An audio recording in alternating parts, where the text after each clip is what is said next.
The title of today's lecture is Quarks No More. We hope to show that to describe a neutron, we will not need a quark theory whatsoever. Our model of our neutron that we'd like to make will have a proton at the center, and we'll have an electron that is orbiting about the proton. We'd like to know two properties of this particle that we're creating. One is its mass, and the other is the radius of the orbit. The radius is from the center to the outside where the electron is orbiting. So we'd like to know these two things about it, and we're hoping to derive that with the lecture today. First of all, we'll start off with the fact that when an electron is not orbiting and not moving, its mass is 9.11 times 10 to the minus 31 kilograms. That is when it is not moving. However, Einstein will make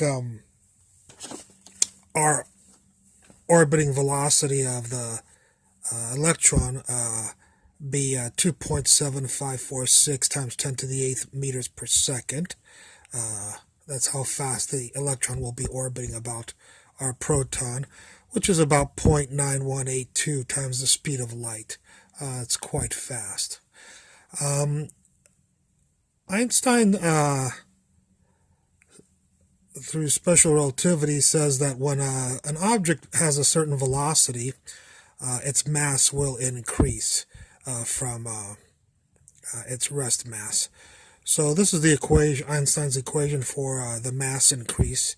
If you know the velocity of the electron and the mass of the electron when it is at rest, this will give you the mass of the electron when it is moving. We'll make the mass of the electron when it's at rest just be me, and the mass of the electron when it's moving, we'll put a little arrow there to signify that. When you plug in the mass of the electron into this formula, and the velocity, we'll use this one over here, this velocity over here. It'll be a little bit easier to calculate with. When we plug that into this variable right here, we'll get it right there. So there's the velocity plugged in, and here is the rest mass plugged in right there. And when you type that up on a calculator, you'll get a mass of the electron when it's moving, not when it's at rest, to be 2.3 times 10 to the minus 30 kilograms. Now, when you go from a mass of the electron when it's at rest to be 9.11 times 10 to the minus 31 kilograms, and you go to a mass of the electron when it's moving of 2.3 times 10 to the minus 30 kilograms, for those of you who do not understand the way exponents work, this would be like a 91-pound person becoming a 230-pound person. There is quite a significant mass increase from when an electron is at rest and when an electron is moving. It goes from 91 pounds to 230 pounds. That's quite a bit of a change in a mass. Okay, now, in order to describe an electron orbiting a proton, we'll be using electrodynamics. This is the formula which describes, crudely, but sufficiently well for our purposes.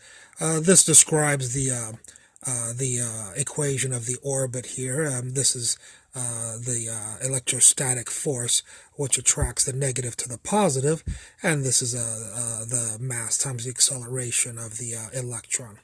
If we look at this formula, it asks for the mass of the electron when it's moving, which we have.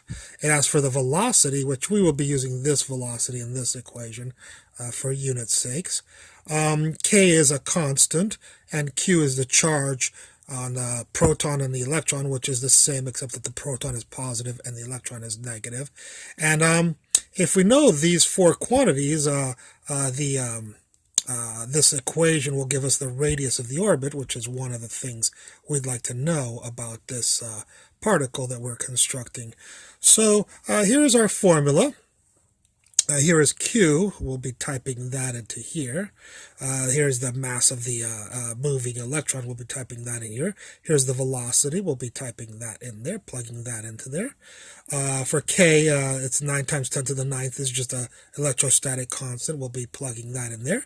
And then we'll be solving for R through algebra. If we do that algebra, we'll get that the radius of the orbit of the electron about the proton, we'll plug these quantities in for K and Q squared, and the mass of the electron when it's moving, and the velocity of the electron right here. And when you type that up, you do get a radius of 1.32 times 10 to the minus 15 meters, which is a reasonable radius for a neutron.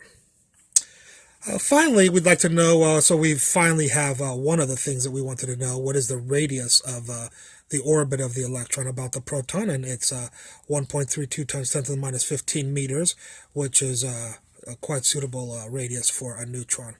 The next thing we wanted to know was what was the total mass of this thing. So we'll need to know the mass of the proton, and we do know the mass of the proton. It is 1.673 times 10 to the minus 27 kilograms. You can look that up on Google if you like. And what is the mass of the electron when it's moving? Of course, not when it's at rest, but when it's moving. The mass of the electron when it's moving is 2.3 times 10 to the minus 30, as we discovered right here. So if we want to know the mass of this particle, we'll need to know the mass of the proton plus the mass of the electron when it's moving, the mass of the proton plus the mass of the electron when it's moving. That's 1.67 times 3 times 10 to the minus 27 plus 2.3 times 10 to the minus 30. And if you add those two up, you get 1.675 times 10 to the minus 27 kilograms, which is also a very good approximation for the mass of the neutron. So we see here that with our model, we have created a neutron, a radius of a neutron, which is compatible with most literature out there for the value of the radius of the neutron. And we've gotten the mass of the neutron, which is very compatible with the data that is out there.